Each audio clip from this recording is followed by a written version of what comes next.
जो मसाला पीसने वाला पत्थर होता है लोड़ा, हमारे सिल्लोड़ा बोले वहां से, सिल्लोड़ा को उठाया कन्हैया ने दोनों हाथों से, उठा करके उस मटकी में धड़ाम से ऐसे मटकी में मारा, मटकी फूट गई और दही आंगन में फैल रहा है। कन्हैया मन में सोच रहे लगे, हम तो सोच रहे थे कि मटकी में पत्थर मारेंगे तो ये तो आवाज करेगी, ये तो फूट गई, अब मैया ना छोड़ेगी, अब मैया मुझे मारेगी, अब नहीं छोड़ेगी। अब कन्हैया नाटक करने बड़े विचित्र हैं। अब कन्हैया एक कोने में खड़े हो गए और झूठी को आके मीड़ने लगे, ऊं करने लगे। जैसे मैया ने मटकी फूटी देखी और आंगन में दही को फैला हुआ देखा तो पहले तो मैया को हंसी आई कि मैं इसे गोदी से उतार करके चली आई ना, इसलिए मेरी मटकी को फोड़ दिया है। फिर मैया ने मन में सोचा यदि इसको मैं डांटूंगी नहीं ना तो ज्यादा बिगड़ जाएगा ये, और जैसे बड़ा होता जा रहा बिगड़ता जा रहा है। मैया ने उठाई चांदी की छड़ी, मैया ने कहा दारी के तू जैसे बड़ा हो तो जा रहा।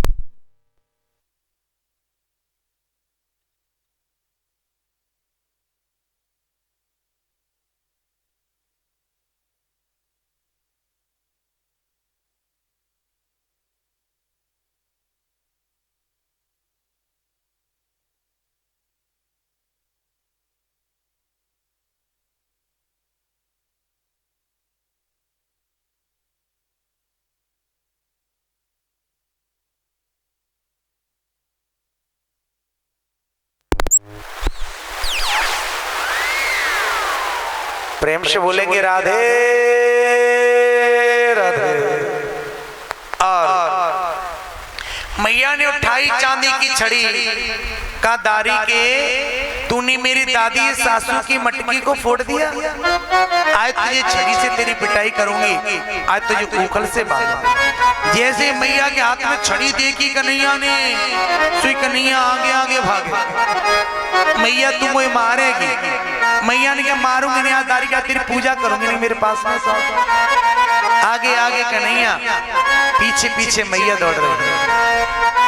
आज मैया करी लाला ज्यादा परेशान मत करे, नहीं तो मुझे देख ले, मैं मेरी जैसी कोई खराब ना, बहुत पिटाई करूंगी तेरी, मैया तू मुझे मारेगी। नहीं मारूंगी बेटा, मेरे पास में आ। आज जब मैया थक गई, परेशान हो गई, जब कन्हैया को पकड़ नहीं पा रही हैं, तो आज मैया कह रही है लाला बेटा मैं बहुत परेशान हो गई हूँ, थक गई हूँ बेटा, मेरी गोदी में आइयो बेटा, मेरी गोदी में। मैया तुम मुझे मारेगी? नहीं मारूंगी, मेरा लाला कैसो है, मेरा बेटा कैसो मेरी गोदी में। कन्हैया ने कहा मैया अपनी छड़ी को तू दूर फेंक दे। मैया ने छड़ी को लिया, ऐसे दूर फेंक दे, ले आजा बेटा मेरी गोदी में ही हो। जैसे कन्हैया वहां खड़े हो गए और मैया जैसे कन्हैया के पास पहुंची, तुरंत मैया ने कन्हैया का हाथ पकड़, चल चल तूने सवेरे से मेरे को परेशान कर रखी हूँ, आज चल तुझे उकल से बांधोगे। आज मैया लाला को पकड़ के लेके जा रही हैं और जाकर के उकल के पास जाके खड़ा कर दिया। मैया ने कहा लाला भाग मन गई हो, देख ले मेरी जैसी कोई बुरी ना है। आज मैया अंदर गई और अंदर से रेशम की रस्सी लेकर के आई, रेशम की रस्सी, और रेशम की रस्सी से आज कन्हैया को बांध रही। अब भैया बेटा मैया को डर भी लग रहा है कि रस्सी से कन्हैया के कोमल कोमल हाथ हैं कि कन्हैया को कहीं लग ना जाए, वे बांधती भी जा रही है, डर भी लग रहा है। जैसे मैया कन्हैया को बांधती है ना तो रस्सी 2 उंगल छोटी पड़ जाती है।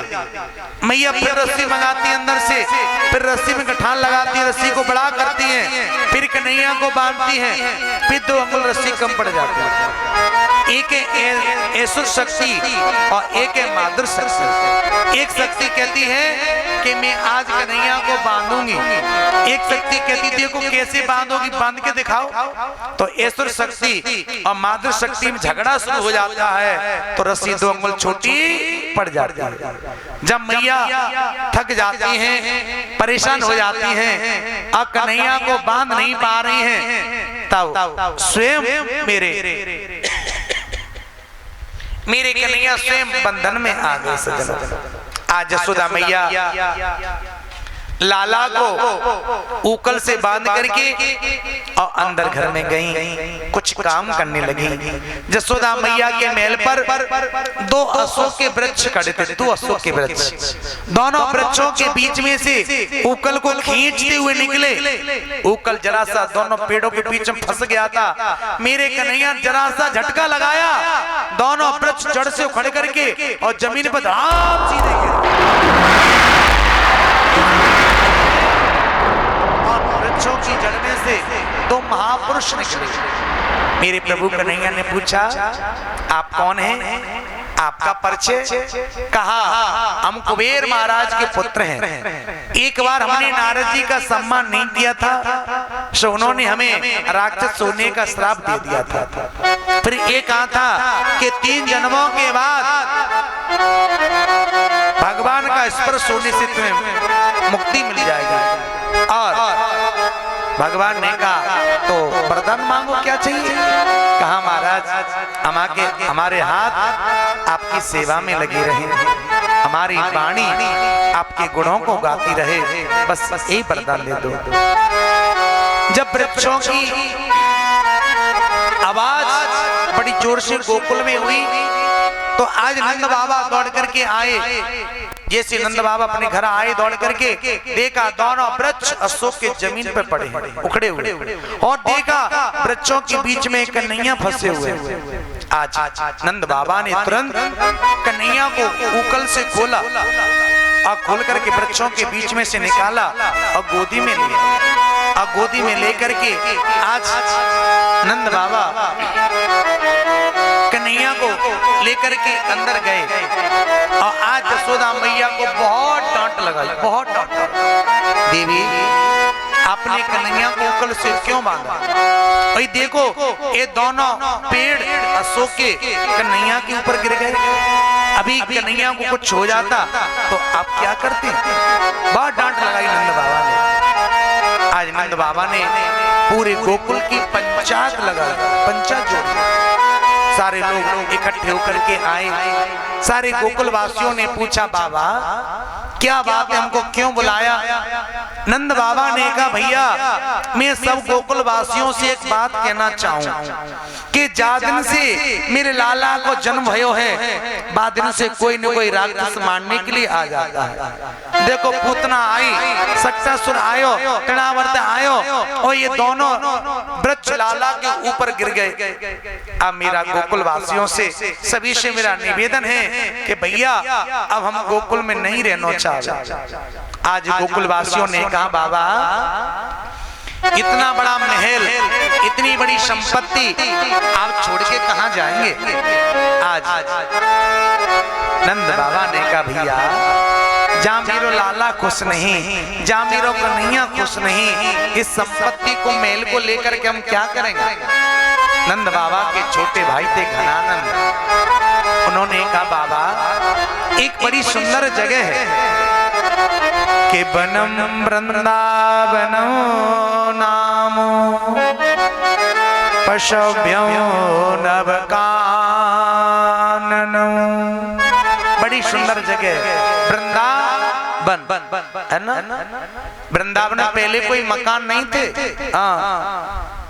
मकान नहीं थे पहले। वृंदा कहते तुलसी को, पहले वृंदावन तुलसी का जंगल था, तुलसी का। के वृंदावनम गोवर्धनम यमुना पुण्यनानि च बीचासी दुतमा प्रीति राम माधवयो नृपः। वृंदावन से गोवर्धन भी पास में है, बरसाना भी पास में है, और नंदगांव भी पास में है। अब बाबा गायों के लिए चरने की काफी व्यवस्था है, जंगल भी है। गायों के पीने के लिए पानी की व्यवस्था यमुना जी मैया बह रही हैं, वहां चले। आज नंद बाबा ने कहा, ठीक है वृंदावन चलते हैं। आज गोकुलवासी विचार करने लगे कि जब कन्हैया ही नहीं यहाँ गोकुल में रहेंगे तो हम यहाँ रह करके करेंगे क्या। सारे गोकुल वासियों ने कहा बाबा हम भी चलेंगे आपके साथ वृंदावन। आज नंद बाबा ने कहा चलो भैया। आज सारे गोकुल वासियों ने अपना अपना सामान इकट्ठा किया, अब बैलगाड़ी में रखा। अब बैलगाड़ी में रख करके आज कन्हैया और सारे गोकुलवासी कहाँ जा रहे हैं? वृंदावन। हम भी चले वृंदावन। कौन कौन वृंदावन चलना चाहता हाथ उठाइएगा। कौन कौन? सब लोग चलेंगे। अभी 2 दिन की कथा और बची है। कल की परसों की कथा करके अब भंडारा खा करके और सोई चलेंगे वृंदावन, है ना। अभी सो मन से चलते, मन से ताली बजाते झूमते हुए चलेंगे। ओ मेरे उठे बिरह की पीर सखी वृंदावन जाऊंगी।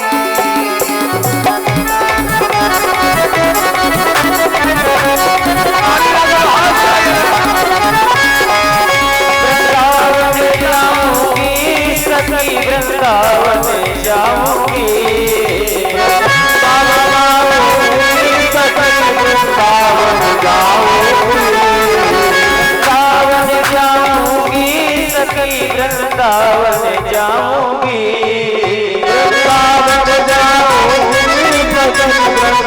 वृंदावन जाऊंगी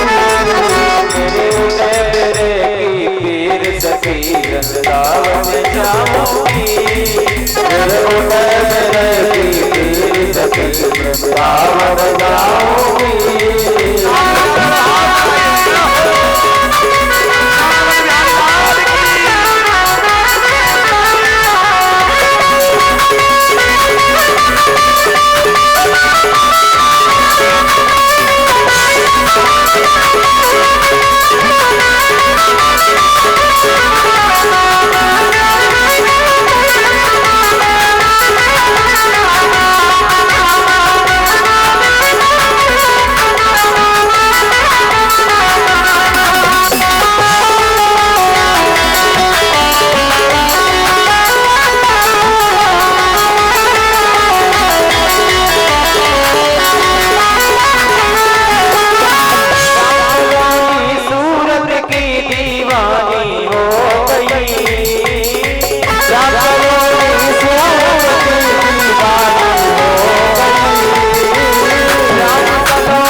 बाबा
जाऊंगी वृंदावन जाऊंगी सखी वृंदावन जाऊंगी उठे मेरे की पीर सखी वृंदावन जाऊंगी मेरे उदय मेरे की पीर सखी वृंदावन जाऊंगी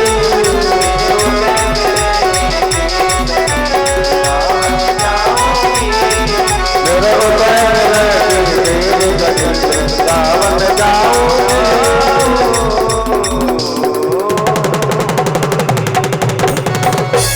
प्रेम से बोलेंगे राधे। अब हम कहाँ पहुंच गए? सोच रहा हूं पंडित जी पहुंच कहाँ गए?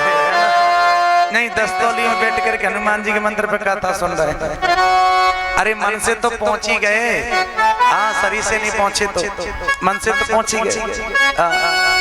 कभी समय मिले बांके बिहारी कृपा करें, आप वृंदावन आए, आपका स्वागत है वृंदावन में आने के लिए। और मेरा नहीं, आप लोगों का ये आश्रम बना है वृंदावन में, कृष्ण प्रिया सेवा संघ पागल बाबा के मंदिर के पास आप लोग गए होंगे तो वहीं आप लोगों का आश्रम बना है। आप आइएगा, आपका स्वागत उस आश्रम में। और आश्रम में रहने खाने पीने की सारी व्यवस्था कृष्ण प्रिया सेवा संघ की तरफ से, इस दास की तरफ से की जाती है। चाहे आप 2 दिन रुको, चाहे 10 दिन रुको, चाहे महीना पड़े रहो, है ना। सब राधा रानी कृपा है। कभी आपको समय मिले वृंदावन जाओ तो एक बार जरूर आश्रम पर रुक करके आना और देख करके आना, है ना। क्यों आजकल लोग देखो ना वृंदावन में वो रहते नहीं हैं, और चिट्ठी में क्या लिखेंगे? पोस्ट वृंदावन वाले, मां टॉर्च लेकर ढूंढोगे तो वृंदावन शकल नहीं दिखेगी। पर आप कभी पधारे, स्वागत है आपका। आज भगवान के साथ हम कहाँ पहुंच गए? वृंदावन पहुंच गए। आज कन्हैया अपनी बैलगाड़ियों को खड़ा किया और बैलगाड़ियों के नीचे रहने लगे। आज कन्हैया ने कहा, मैया हम गाय चराने के लिए जाएंगे। गाय चराने, मैया ने कहा, लाला गाय चराने की अनुमति तो मिल ना सके कि तू छोटो अभी। कन्हैया ज्यादा मचल के, नहीं मैया हम तो गाय चराने के लिए जाएंगे। मैया ने कहा, बेटा गाय चराने की अनुमति तो मिल ना सके, पर गाय के छोटे छोटे बछड़ों को चराने के लिए जाया करो। दीपावली के बाद जो गोपाल अष्टमी आती है उस दिन मेरे कन्हैया गोपाल बने और गाय चराना शुरू किया। आज मेरे कन्हैया और ग्वाल वालों के साथ गाय चरण गऊ चराते हैं। ना जाने कंस को कैसे पता चला, और कंस ने एक और राक्षस भेज दिया वृंदावन, जिसका नाम है अघासुर। आग कहते पाप को, अजगर का रूप लेकर के गया, अजगर का, और वृंदावन के बीच रास्ते में पड़ा। उसने एक होठ आकाश से लगा लिया है और एक जमीन से लगा लिया है और श्वास रोक करके पड़ा। अब कन्हैया ग्वाल वालों के साथ गाय चरा रहे हैं वृंदावन में। अब वृंदावन के बारे में ज्यादा जानकारी तो है नहीं। आज जैसे ग्वाल वाल आगे बढ़े, अघासुर का लाल लाल मुंह था, लाल लाल मुंह। एक सखा ने अघासुर के लाल को मुंह को देखा, कहा भैया इस संतन की गुफा कितनी सुंदर है, चलो ने दर्शन कर आवे। ग्वाल वाल बोले चलो भैया। जैसे अघासुर के पास पहुंचे तो अघासुर का लाल लाल मुंह। एक सखा बोलो भैया ये कोई गुफा ना है, ये तो राक्षस है, चलो भागो यहाँ से नहीं खा जाएगा। एक सखा बोलो तुम कछु ना जानो, कोई छोटे मोटे संत हैं, ये बहुत बड़े वीआईपी संत हैं, तो इनने अपनी गुफा में लाल कलर को डिस्टेंबर करवा रखा भैया, है ना। एक शंका करता है दूसरा समाधान कर देता है। चलो भैया जैसे अघासुर के जीप पर पैर रखा। एक सका बोलो भैया कन्फर्म हो गया, ए राक्षस से निकलो, भागो यहाँ से। कैसी इसकी जीव है। एक सका बोलो सुनो सुनो भैया, तुम कुछ नहीं जानते, कोई छोटे मोटे संत तो है नहीं, VIP संत हैं। अपनी गुफा में स्पंज वाले गद्दे बिछवा रखे इसने, फॉर्म वाले। एक शंका करता है, दूसरा समाधान कर देता है। चलो भैया, जैसे अगासुर के मुंह में अंदर गए तो देखा अगासुर के बड़े बड़े दांतों को देखा। एक शंका बोलो भैया कन्फर्म हो गया, ये राक्षस है, कैसे बड़े बड़े दांत हैं। एक शंका बोलो तुम कुछ नहीं जानते, इस संतन को नियम होगा कि हमारे दर्शन करवे कोई अंदर आवे तो जिनके पास सामान हो अपना सामान या खूंटी पर टांग के आवे। एक खूंटी दी के भैया अपना सामान टांग दो। सारे ग्वाल वालों ने अपना सामान अगासुर के दांत पर टांग दिया और एक एक करके सका सारे अगासुर के पेट में चले गए। जिससे कन्हैया की नजर पड़ी, कन्हैया ने कहा अरे ग्वाल वालो, अरे मनमंगल भैया, ये कोई गुफा नहीं है, ये तो राक्षस है। एक भी सका ने नहीं सुना, सब अगासुर के पेट में चले गए। अगासुर विचार करने लगा, मैं जिसको मारने के लिए आया था वो तो बाहर ही खड़ा है। आज मेरे कन्हैया विचार करने लगे, जब मेरे सकाई जीवित नहीं रहेंगे तो मैं जीवित रहकर करूंगा क्या।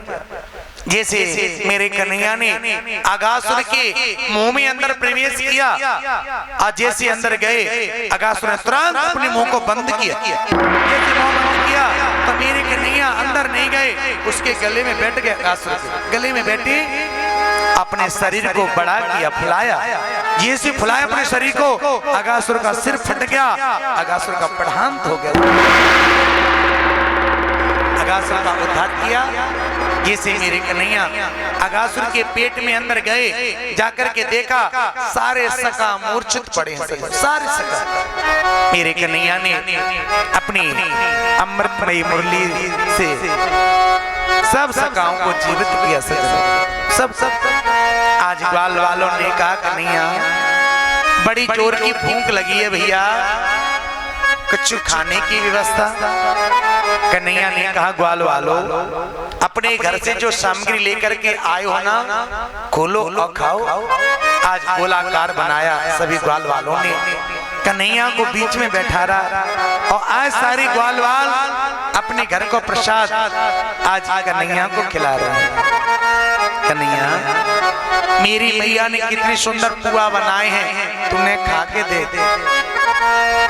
एक सका ने कहा कन्हैया मेरी मैया ने कितने सुंदर पापड़ बनाए हैं, तू खा के दे।